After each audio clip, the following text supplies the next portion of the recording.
Hej og velkommen til Genesis News. Det er vores nyeste skud på stammen, og som I kan se, så har vi sådan lige godt og vel 55.000 nyheder. Der er hentet 300 i dag. Der kommer cirka 600 klokken er kun 1. Vi henter fra 22 danske sources. Det bliver udvidet. Så dækker vi godt 10.000 locations, næsten 60.000 personer og 43.000 organisationer. Så er der images, links og concepts, kategorier og de languages, som vi understøtter. Og så kan man se, hvor mange news man har i production. Hvis vi starter, så er news todelt. Den ene, det er, at man kan lave nyhedsovervågning. Det er jo noget, der normalt koster 1.500 kroner at gøre. Det får man altså her for $0,5 per notifikation. Hvis det for eksempel er, at man siger, at vi laver en her, der hedder brand. Det kunne for eksempel være, at man hedder Mette Frederiksen og gerne vil vide, hvad der foregår i medierne. Og så siger man, det er, når der sker noget omkring en person. Så kan man vælge at få sendt den til en e-mail, eller man kan vælge at få sendt den til en webhook, hvis det er, man gerne vil have data ind i sit eget system. Der står, hvordan man gør, og man kan teste af. Så kan man vælge, at man vil have den instant. Det koster $0,5 per notifikation, eller daily $0,5 om dagen, altså maks $15 om måneden. Og det er jo noget billigere, end når det er, man benytter de andre services. Og her der samler den så op for det hele. Så enabler man den, og man siger create alert. Når det er, vi skal lige have en mail på, det gør vi så ikke.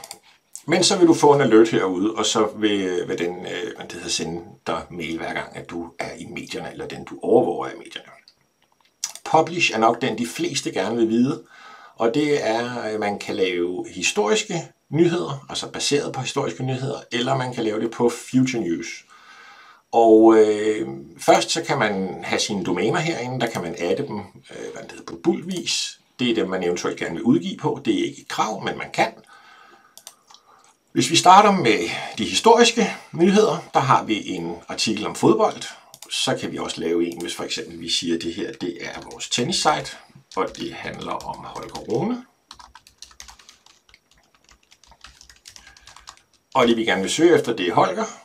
Og vi vil gerne have det på dansk. Vi vælger ikke et domæne, vi vælger kun at finde de nyheder, der er omkring Holger. Så går vi ud og søger i vores små 60.000 nyheder. Der er fundet 469 artikler omkring ham rundt omkring i danske medier. Det vil koste $1.876, hvis du gerne vil have skrevet dem alle sammen. Man kan for eksempel vælge at sige, at jeg vil kun have skrevet de første 3. Så kan man vælge herover, om man vil adde et summary til nyheden, og om man vil lave en clickbait title. Og når man har gjort det, så kan man få små $12 lige få startet sådan en.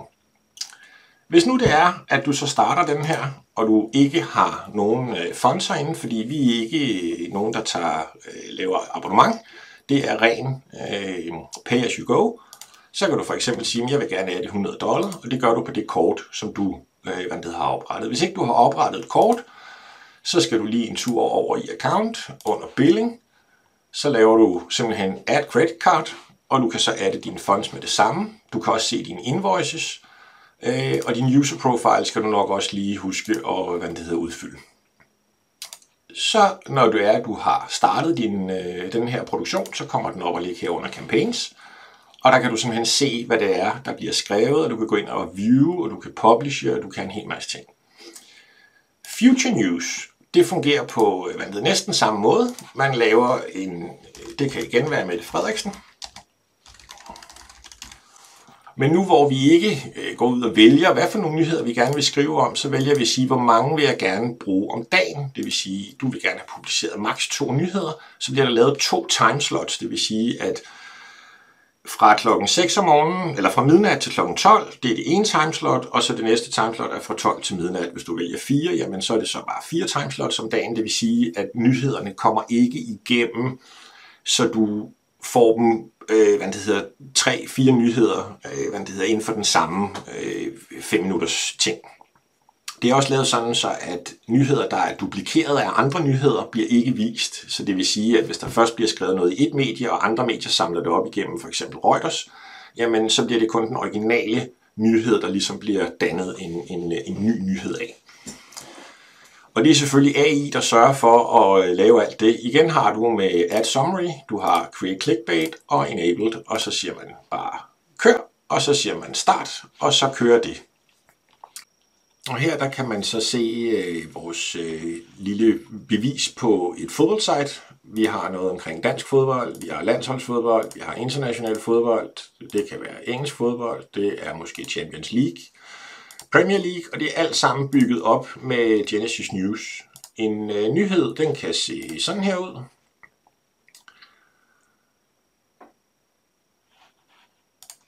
Og det er basalt set det, vi gør. Vi sørger bare for, at du får unikke billeder, så det skal du ikke spekulere på. Det klarer AI'en også. Og du får unikke titler og unikt indhold. Så det er det, du kan gøre. Sådan et site som det her, det har taget lige præcis 17 minutter at sætte op.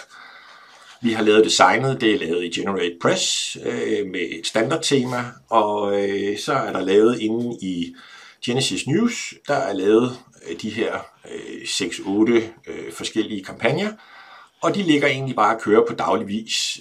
Så når der kommer nye nyheder ud omkring dansk fodbold, landsholdet, international fodbold eller lignende, jamen så dukker de op på siden her, og det vil sige, at man skal sådan set ikke rigtig begynde at lave noget. Så det kan køre fuldstændig automatisk.